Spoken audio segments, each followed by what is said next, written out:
Welcome back to another edition of the Disney Dish Podcast with Jim Hill. It's me, Len Testa, and like the proverbial groundhog to the proverbial winter, we are back in February, having seen our shadows. Good news, folks, 6 more weeks of shows at least. The groundhog, Jim, is not proverbial, is it? It's a rodent, Len. It's a real thing. I've always been a little intrigued by the whole meteorological aspect of, why this singular rodent. We're putting, whether we buy salt or shovels or book trips to Florida, on the back of the Punxsutawney Phil. Yeah, what do rodents have with meteorology? Science is complicated, Jim. I don't know. I don't know. I do want to share one thing that just happened to Nancy and myself. We were sitting in our living room. We turned around, the cats were focused on the wood stove. I want to stress that the wood stove had no wood in it. They had no fire, but they were staring at it. And there was suddenly a noise inside of the wood stove, and my daughter was like, "Ooh, there's a rat in the wood stove." And I look in and like, no, it's not a rat. It's a flying squirrel that had climbed down our chimney. Well, first of all, I was surprised how much they actually look like Rocket J. Squirrel from the Bullwinkle Show. They're cute and small. That was literally going to be my first question. They are. They're surprising that the people who did it were very much a model. But for me, the fact that it was cold enough that a squirrel came down the chimney to hide in a wood stove, that doesn't bode well for the next 6 weeks, Len. It's getting desperate, Jim. I guess so. Speaking of what people do when it gets extremely cold, they go to Florida, which is where you've been for, a week now? Yeah, a little over a week. We came down a while ago. First thing we did was to go to Disney Springs the afternoon of our arrival, and I tried out the new Pizza Point at the Edison. It's a walk-in counter service pizza place. As you know, Jim, I live part of the time in Manhattan. New York City has this reputation for good pizza, so I think I know of what I speak. It's good pizza at Pizza Point. They've got both the traditional square pizza, the so-called Sicilian style. The toppings are good. The cheese is good. The sauce tastes good. The crust is crispy and flavorful. You'd like to get a nice char on it. It's all good pizza. Here's the thing. In New York, the most expensive slice of pizza I've ever had by a pizza vendor that has stayed in business more than a few weeks is around $4.50 in Manhattan. A place, Jim, that is known for, let's say, exuberant rents. Right? I would have gone with exorbitant, but exuberant is good too. Because they make you yell when you see the bill. Right? New York is not a cheap place in which to do business. No. But $4.50 is the upper limit of a one-topping standard Sicilian slice of pie. At Pizza Point in downtown Disney, the same slice is $7. $7 for a slice of pizza is inexplicable to me. I don't understand it. Like I said, the pizza is good. By any reasonable metric, the pizza is good. The square pizza is good. They've also got a huge slice of traditional round Neapolitan pie. Also very good. Good crust. I thought it could have been a little crispier on the bottom. But overall, the above average slice of pizza, no matter how you look at it. It's the $7 thing I can't get past on it. Almost this time last year, hadn't they opened that brand new pizza place where literally you pick the toppings, they put Blaze pizza, yeah. Yes. A full Blaze pizza, I think with one topping, in most of the United States is $6.50. I think it's $8.50 in Disney Springs. Coincidentally, the same price as in San Jose, California. Not the place that people talk about reasonable costs for things either. Okay, so let's say $7, whatever, on average, $8, whatever. The pizza is slightly better, I think, at Blaze because you get the toppings and it's reasonably fresh and you have more choices. $7 for a slice is difficult there. That's where I'm at. We're heading out the next couple of days to try the Edison and the Hideaway and a couple of other places. But so far, I mean, and this is sort of the thing that I'm having trouble with. I think it's fine pizza. It's the $7 thing. Why is it 50% more expensive than pizza you get in Manhattan? I can't wrap my head around that. When you think about STK across the street there's something about this corner of Disney Springs where, I mean, again, it's the elevated section. Think about it. You've got to maybe walk uphill. Maybe it's the altitude, Jim. You're paying for the view. I was going to go with people's brains get vapor lock, but okay, your thing works too. There we go. Speaking of dining, I did get this tip, and this is for anyone who's thinking about using the Disney dining plan in 2018. On the new dining plan, Jim, you can get an alcoholic or a specialty beverage on the new dining plan. So the price of the plan went up, I think, about $8 over the last year or two. I think it's just under $72 per adult for the standard dining plan now. But you can get an alcoholic drink with dinner on it now. Mm-hmm. The question always comes up, how expensive of an alcoholic drink can one get under the dining plan? So I've asked Disney this. I've asked a number of servers this question, and here's the answer that I've got. From a Disney-owned restaurant, so anyone at the resorts, or most of the ones at the resorts, most of the ones in the parks, you can order a drink that costs up to $21. And that counts as your drink on the dining plan. If you're at a third-party restaurant, the limit might be $16. Wow. But those are the numbers to keep in mind as you're contemplating for your next Disney trip, whether to get the dining plan or not. So the alcoholic component that you can get on that one drink, $21. Of course, you can always get a milkshake and get a soda too, or a water. Mm-hmm. But if you're looking at getting that glass of wine, then it's going to be at $21. Here's the other interesting thing I learned, Jim. The dining plan went into effect, obviously, January 1st, 2018. But it was first announced in very late 2017. We'll get the alcohol component. So like the last couple months of 2017 is when Disney announced this. Here's where the problems arise. People were able to make dining reservations for January of 2018 in July of 2017, 6 months in advance, right? Mm-hmm. The interesting thing about the dining plan now is now that people know that they can order drinks, they're taking longer for their meals because they're considering their drink as essentially another course of the meal. Like you sit down and the waiter says, or the waitstaff says, by the way, you can order a drink with your meal. And as soon as the diners hear that, a lot of them want to see either the cocktail menu or the wine list, right? So the waiter then has to explain what counts as an alcoholic beverage on the dining plan and then go get the menu, bring it back, and people can look at that. And in the course of deciding what they want to drink with dinner, they also have to consider what they're going to eat, right? Mm-hmm. It's taking the server 2 or 3 extra trips to the table to get that information and get the drink served. That's adding 10 to 15 minutes to every meal because of the number of tables that the server has to service as they're going through. And as a result, people are now waiting in January about up to 45 minutes longer to get to their reservation than they were prior to the introduction of the alcoholic component of the drink menu. This can't make the people who have reservations for Be Our Guest happy. No. That was the original story about that restaurant. 6 months out? They had to lower their capacity estimates. And I think you said once the typical dinner time is 75 minutes, and they were stretching it to like 90? Yeah, so Disney thinks that it could be as little as 45 minutes for dinner. I guess if you've got small kids and you're sort of hurrying through the meal and you don't care when the food is delivered, and we've all been there as parents, bring this food out as soon as it's ready. It doesn't have to be at the same time. 45 minutes is a stretch. I mean, maybe if you're just ordering the entree and drinks, that's it.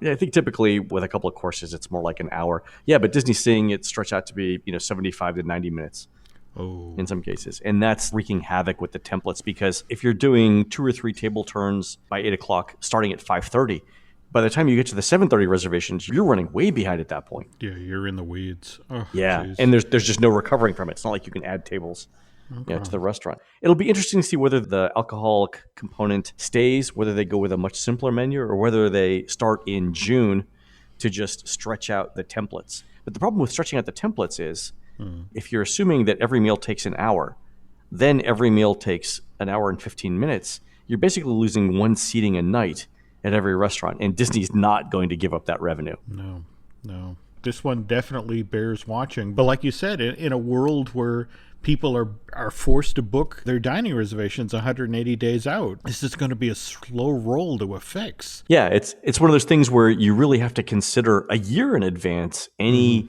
changes that you're likely to make to the dining plan that are going to impact the dining times. Wow.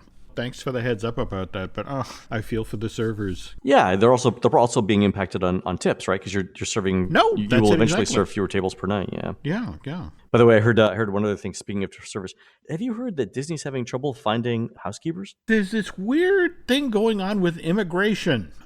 I know people don't like it when we get political, but with these sorts of positions, Disney had traditionally gone a certain route for when it came to where it would recruit people for housekeeping positions from. And people who are afraid to come into the country won't take these jobs. And that's another reason why you're seeing those large units being, sort of grafted to the wall of Pop Century and that sort of thing. Anything that makes it easier for a housekeeper to get in and out of a room and churn it that much faster. They're asking staff to do that much more and work that much harder because, honestly, they're having trouble filling positions. Yeah, there are a couple of things that's causing Disney some headaches right now. One is they can't hire housekeepers fast enough. So we've heard that Disney's offering a $1,300 signing bonus to housekeepers now. And that's one way that they're trying to get enough people in to service their rooms. But that also comes on the heels of the things that we've talked about earlier, where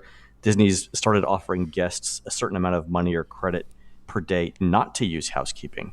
Mm-hmm. And the thing that you mentioned about going to simplification of shampoos and toiletries and things like that, where it's just easier to get in and out of the room faster. But I hear that Disney's also not competitive in terms of wages. So it'll be interesting to see whether Disney boosts its hourly rate for housekeepers. My understanding is they're paying $1 or $2 an hour less than area hotels and Universal. Mm-hmm. So maybe that's something that they have to do. But anyway, I thought it was super interesting. I also heard that possibly, and I haven't verified this, so take it with a grain of salt, that part of the reason why you're not seeing a lot of hotel room availability on site right now is that Disney can't service all the rooms. Therefore, it can't sell as many rooms. So, in order to sell the room, you need housekeeping for it. And if you don't have the housekeepers, you can't sell it. Oh, God. And the other problem that you see with the housekeepers is, ever since the shooting in Las Vegas last year, Disney's asked its housekeepers to go into every room every day and look in every part of every room for weapons. Mm-hmm. That's what they have to do. That's also taking some time. So Disney's in this pinch where they're not offering high enough wages to attract people away from other area hotels. They're asking the housekeepers to do more, but they're short-staffed. So they're in a pinch right now. I was just talking with somebody who works at security at the resort, and they were just talking about putting this additional burden on the housekeepers. And it's led to some awkward situations with some guests who don't understand why the member of this Disney resort staff is insistent on getting into the room. And to look in every room and every closet. Yeah, that's the thing. Yeah. And this security veteran was talking about, said anybody who's taken the tram, ridden over to the park, has heard at some point that part of the spiel where it's like, by the way, if you have a firearm with you, please stay on the tram and return to your car because, this will cause an issue of security. And that's the thing this guy from security was saying is like, there are more weapons in cars on Disney property than there are in hotel rooms. And it's just sort of like anybody who's determined to get a firearm in a Disney resort would go that route rather than schlepping it into their room. But yeah, I think what they're looking for is 50 weapons, not one. You'll be able to conceal one. Yeah, that's true. Yeah, it's the 50. Yeah. That's the issue. And plus there's a liability issue, right? If, God forbid, something happens and Disney did not do the checking. No, that's it exactly. Then there's a liability there. Yeah. They have to be able to argue the point that we made a concerted effort. Right, exactly. I understand why they're doing it. I mean, it's for guest safety. I totally get it. So speaking about other resort news, you see that Disney is now offering mini van service. This is their service that they're co-branding with Lyft from Disney property to the airport to MCO one way. It's $150 for a minivan to the airport. Now, don't get me wrong. I guess we were talking the initial price point of what was $20 for the minivan to bop around property. Yeah. And for $150, it's what, as many as 6 people? Is that correct? Or 6 people, yeah. I actually did a round trip to the airport on Uber the other day just to see what the cost was. So depending on the time of day that you go, it's somewhere between $35 and $60 for a regular Uber. It's, let's say, double that for one of the XL versions, which hold up to 6 people. So $70 to $120. Disney's charging $150. So it's considerably more than the same service that you would get if you didn't use the Disney branded service. The benefit I think that Disney's pitching here, especially versus Magical Express, is you get to spend more time either at the parks or at the resort. They're saying if you want to get to the airport, the minivan could leave in as little as 2 hours before your flight. It's hard to argue, especially these days, if you use the Magical Express, for example. They want you headed to the airport 3 hours? 3 hours now. It was 4 hours during peak periods. There we go. So the question is whether it's worth $150 to stay 2 more hours in the park. The answer to that isn't obviously no to me. It might be yes. Mm-hmm. The thing I think that would pitch me towards it I mean, I would probably use Uber or Lyft just straight without the Disney thing. But let's say you're using the Disney service to get consistent customer service and whatnot. If you had something like TSA PreCheck or Global Entry, where you could be absolutely sure that you're not going to stand in that long line in Orlando airport's security, if you go TSA PreCheck or Global Entry and you can bypass that, then I think, yeah, leaving 2 hours prior to your flight, absolutely no problem. And then, spending the extra couple hours in the park, I think is worthwhile. So I think it does make sense in some scenarios. I think 150 is a little expensive, but this is one of those things like the new Fast Pass test that they're doing for club level. This is one of those things where Disney's just trying to figure out how much money they can make. Yeah, this is the Walt Disney Company of today. No revenue stream unexplored. When you look at the transportation ideas that have just been tried out in the past year, the bus system that was taking people from backstage park to park. Right. I don't think that lasted 3 months before they pulled the plug. It was an interesting idea. I think the implementation of it was wonky, but there's only so much that they can do given the roads that they have and the methods of transportation that they have. I honestly wouldn't be surprised if once this whole infrastructure project is completed, if they don't circle back on that in some form. Speaking of infrastructure, I got to test the new flyover bypass at the Magic Kingdom, where if you're going to a Magic Kingdom resort, you don't have to stop by the toll booths. And let me tell you, Jim, that is an improvement. Ooh, okay. So test, they had just thrown it open, or? Just one day last week, just threw it open. So now you just sort of go to the right, and you end up on the road that takes you to either the Wilderness Lodge, Fort Wilderness on the right, or Polynesian, Grand Floridian, Shades of Green, and the golf courses on the left. It was really easy. I actually had dinner the other night at Artist Point, and it was really easy to get in and out of the Wilderness Lodge. Much, much better than it was before. So there are improvements happening around property. I don't think the flyover route is the permanent one. I think it's sort of a bypass right now. I expect to see something a little more permanent. Basically, it's a paved road. I'll give it that. I don't think but it doesn't look finished. So I expect to see more construction there. Very cool. Speaking of Minnie, yep. I guess we started this story in November, and what made me think to circle back on it finally was January 22nd, Minnie Mouse, after 90 years on the job, finally got a star on the Hollywood Walk of Fame. And for this event, Bob Iger turned out, and he brought Katy Perry with him. That's what I think of when I think of Hollywood Walk of Fame. I think of Minnie Mouse, Bob Iger, and Katy Perry. Well, you got to understand that Bob just paid a lot of money to bring American Idol back from the dead. In fact, the irony is Disney made this deal with Fox out ahead of that umpteen $1 billion acquisition. But Disney has a lot riding, or at least ABC does, when the show comes back in March. So it was kind of bizarre to have Katy there, not necessarily to support Minnie, but to sort of hype the fact that, oh, by the way, American Idol's coming back and it's going to be on ABC, and please watch. Is Katy Perry going to be a judge or something? Yes, she's one of the judges on the show. Got it. Okay. We had started talking about, as part of the chronological Disney series, about a time when Disney was looking to do something, sort of turn Minnie into a Katy Perry. In fact, I've got an interview that Michael Eisner did in December of 1985 with the New York Times, and as part of that interview, Eisner was asked, what have the Imagineers got planned for the parks coming up? And his response was that at the Disney theme parks, 1986 will be the year of Minnie Mouse. So he described her as a little used character up to now. Minnie will introduce her own line of clothing and possibly rock music. She will not spend the next 50 years sitting in the back behind Mickey. Huh. And the reason that Eisner mentioned rock music as part of the plans for Minnie was that when he was over at Paramount, prior to coming to Disney, we're talking specifically April of '83, Paramount released Flashdance. And this was the first film that Jerry Bruckheimer and Don Simpson worked on for Paramount. Of course, Jerry would come over to Disney and do things like The Rock and, of course, the Pirates of the Caribbean movies. But they made this very MTV-influenced movie for just $7 million. And it went on to gross $200 million, a huge return on investment. But the thing that particularly caught Eisner's attention was that this Flashdance soundtrack, which Paramount had a chunk of, they sold over 700,000 copies in the first 2 weeks the movie was in theaters. Oh yeah, you couldn't turn on a radio without hearing Irene Cara. Yeah, and overall, 6 million copies of that album were sold. Then Flashdance, Oh What a Feeling, goes on to be the Academy Award winning, wins the best song for that year. And so, very next year, here's Eisner over at Disney in October of '84, and he really wants to replicate that Flashdance phenomenon for the Mouse House.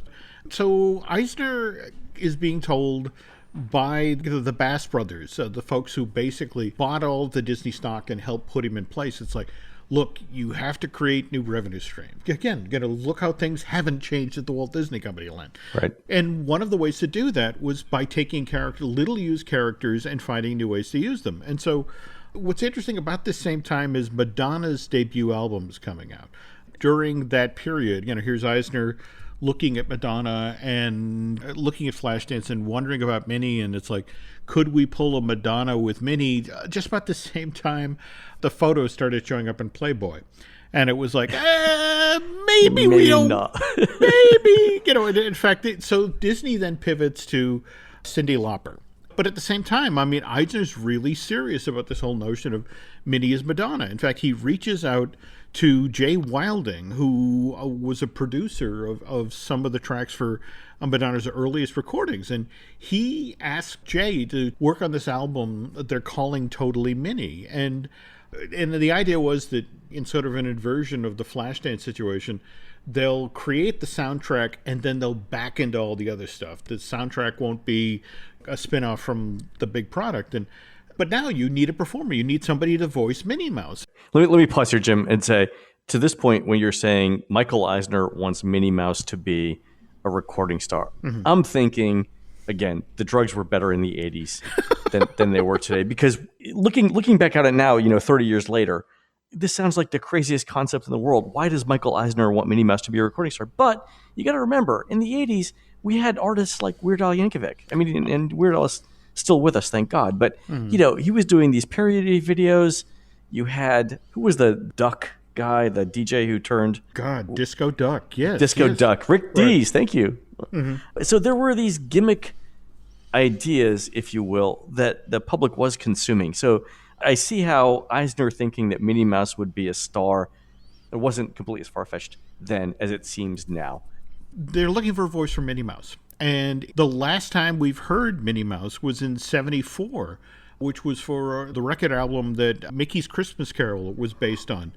Disney holds auditions for the first time in years for Minnie Mouse. And who ends up getting the role but Russi Taylor, who 31 years later, Russi is still voicing Minnie Mouse. Wow. So now word is starting to leak out around the company about what Eisner wants to do. And you got to remember, Michael's only just come through the door, and there's a lot of older Disney employees, and they're really nervous about this whole Minnie Madonna thing. And so Eisner actually has Jody Rubin, then head of marketing for Disney licensing.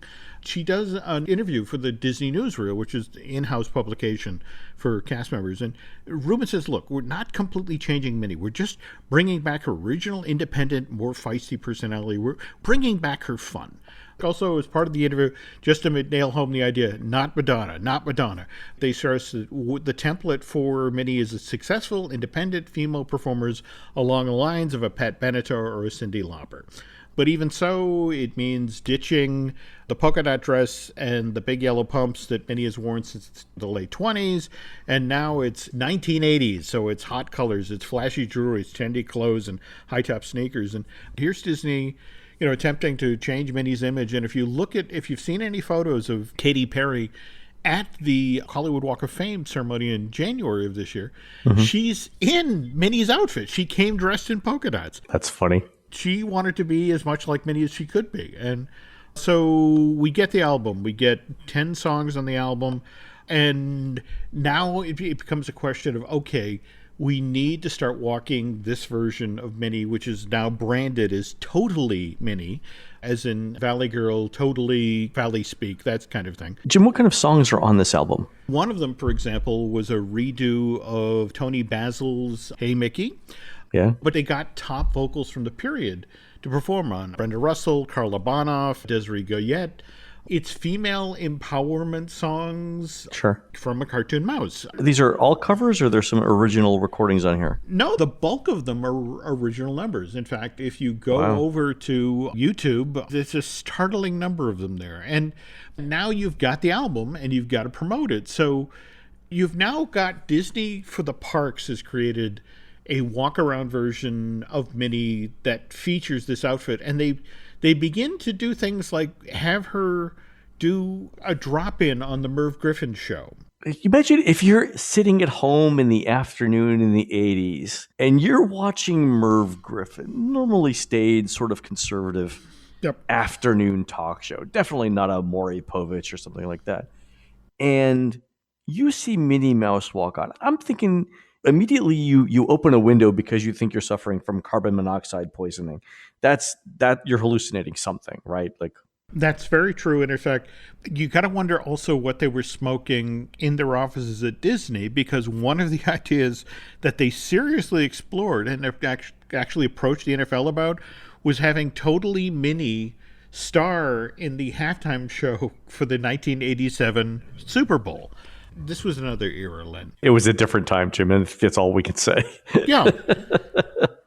I'm surprised they didn't have a Minnie Mouse and U2 collaboration, like Bono and Minnie doing something. The more embarrassing part of this is that they did convince Elton John.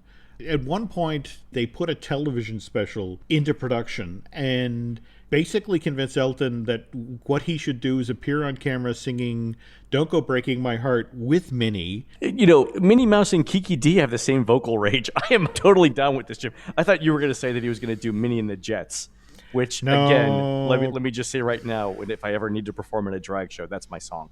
Okay. Go ahead. All right. But you can actually watch this. The Totally Minnie show is on YouTube. I think you and I traded clips of this, and this was the thing where we both looked at it and said, how did we not know about this golden performance ahead of time? Like, last year sometime, we were both trading clips on it. We're like, did you even know this existed? It's worth noting here that while Minnie did not wind up hosting the halftime show, the 87 Super Bowl is significant in Disney history because this is when Phil Simms led the Giants to a victory over the Broncos. But this is the first time that somebody turned to a camera and said, "I'm going to Disney World." And supposedly Simms was the only person who did it without being handed a large check. But it was Jane Eisner who was sitting at home with Michael watching this and going, "That's a slogan." Oh, yeah. From here on in, Disney quietly reached out to both teams and said, "Hey, when you win, turn to the camera and say this, and we will come at you with the large pile of money." Wait, so you're saying Disney did that for every Super Bowl after that, or this was the first Super Bowl in which they did it? This was the first Super Bowl where it happened spontaneously. Wait, so you're saying Phil Simms did not get paid by the Disney Corporation to say, "I'm going to Disney World" after he won the Super Bowl? He just ad-libbed that because he really was going to Disney World? He really going to... Let me just verify exactly what you're saying here, because it's kind of an incredible story. He just winged it, and it became the catchphrase for the next decade. In the Disney touch, that's the way the story is written up. Likewise, in Eisner's own biography, he talks about how his wife went, "That's a slogan." Oh, it totally makes sense. I mean, that's you can't ask for you can't plan that kind of advertising. I mean, something like that. That's lightning striking. Okay, so if any of our listeners know anyone who knows Phil Simms, let's see if we can verify this story. Yeah, it was a reporter on the field who asked him, "What are you doing next?" And he just said, "Oh, well, I'm taking the family to Disney World." And it was just, I mean, this not the way it was declaimed in further ads. But Jane's antenna went up as soon as he said that. And it's like, holy crap, you got to do something with that, Michael. Yeah. And that became a thing. Getting back to Minnie, and now that we're talking about the parks, at both Disneyland and Disney World, again, to support this whole Totally Minnie thing, they created a new daytime parade where it's still the Madonna flash dance idea. So the gimmick of this parade is Minnie is shooting a music video on floats that are rolling down the street. So Mickey's her producer, Donald's the director, Goofy's the dance coach. The part that always kind of disturbed me was that her backup singers were Snow White, Cinderella, Alice from Alice in Wonderland, and on occasion Mary Poppins. It's an all-girl band. That's fine. I mean, the Bangles were contemporaries. That's fine. The Go-Go's. We are just 10 or so years out from the princesses becoming their own thing at the company, their own franchise, their own brand. And here it was, okay, we're going to have you back up Madonna Mouse. There was this whole line of merch. There was everything set up to back this thing up, and none of it sold. It crashed and burned, and the legendary landfill ET video cartridge thing? That's where you're going with this, right? That's right. One mound over is the Totally Minnie stuff. But why? Why did people not embrace Minnie as Madonna? That's an interesting question. If you look at how Disney has returned to embrace the whole Minnie polka dot thing and the bow, and the Mickey shorts are so popular now, or for that matter, to look what's about to happen at Disney Hollywood Studios with the Mickey and Minnie Runaway Railway. Mm-hmm. This is the version of the character that people love. And it just, I think, with her in hot pink and with lots of jewelry and the slouchy sweater off of her shoulder, it came across as this is a timeless character that you're trying to make of this moment. And it's just sort of like, she didn't bend that way. Right. The public was like, Well, yeah, I think the public would have recognized it as inauthentic, right? It's not really what Minnie Mouse is. And you can't change a character like that on a dime. Yeah. And when you think about, there were people who were complaining with this Minnie Walk of Fame thing that Mickey got his star back in 78, which was for the 50th anniversary of the introduction of the character. And why was it that Mickey got the star and not Minnie? And the interesting thing is, here's Jody Rubin, that marketing manager I was talking with earlier, and she was talking about how as they're looking to keep the Totally Minnie thing going in 87 and beyond, they were actually already talking with the Hollywood Chamber of Commerce, the folks who control the Walk of Fame, and they were pursuing the idea of Minnie getting her own star on Hollywood Boulevard. And this is a direct quote from Jody right now. If Mickey has one, so should Minnie. So 32 years ago, they were trying to get this done, but it took till January 22nd of 2018 to finally close the deal. I asked Laurel this question before we got on the show, and mentioned the Walk of Fame thing, and Laurel brought up a good point, and that's that Minnie's identity is so wrapped up in Mickey, especially in the early shows, that she's rarely the protagonist in any of the cartoons, or she's rarely the main character. And I think that's part of the reason why, maybe. She didn't have an identity separate from Mickey in a lot of these things. Now, the newer cartoons, she does. Actually, she has a little bit more separation between Mickey. But I think, in as much as we're talking about two cartoon characters and stars on the Hollywood Walk of Fame, that would be the reason that I would give as to why she didn't get one earlier. She was essentially a minor character compared to Mickey. I could definitely buy into that. Part of this does have to do with the $40,000 fee that the Hollywood Chamber of Commerce these days gets from the people who are nominating those that are getting the stars. Getting back to that ceremony, and especially Katy Perry and her involvement with American Idol, I guess it's worth noting here that now that Disney, through ABC, is once again associated with American Idol, there's a number of folks who are asking, well, wait a minute, Disney shut down its American Idol experience at the studio theme park back in August of 2014, and is there a possibility that they're going to circle back on that now? Is it bring that back as an attraction? And what I've flat out been told is that for the first time in forever, a Frozen sing-along celebration, that's not going anywhere. Right. In fact, for this past holiday season, they actually changed up the show to include songs from the holiday special, the Olaf's Frozen Adventure that aired on ABC and was out in theaters for a while with Coco. With Frozen 2 coming on November 27th, 2019, everyone associated with the show has been informed that about 3 months out from that movie hitting theaters, they'll begin rehearsals of a new version of The First Time in Forever. They're going to pull 2 and 3 of the numbers out from the film, but obviously keep Let It Go and substitute the numbers from the Frozen 2, and with the notion that this will keep this interactive sing-along show going at least for the next 5 years or so. That's pretty much what folks have been told, is that anticipate that this will probably be in place till 2022, 2023. And then, God help us, probably they'll be putting the songs from Frozen 3 in. That's good to hear that in terms of the performers having some job security. I think the other problem that they would run into in the studios is, frankly, there is no other auditorium in which they could stage American Idol. Because remember, they demoed the old Hunchback Theater for Star Wars, for Galaxy's Edge. Unless they used an outdoor venue like Beauty and the Beast, there is not really anywhere that they could put that. Remember that after Toy Story Land opens and Star Wars Galaxy's Edge, there is a third land coming with all sorts of things. They have been talking about what they refer to as the black box theater, that they need another venue for shows, but that's another show. Speaking of which, though, today on this podcast, we're actually introducing something kind of different. It's something we've been talking about for a while, especially for the folks who subscribe to the Bandcamp shows.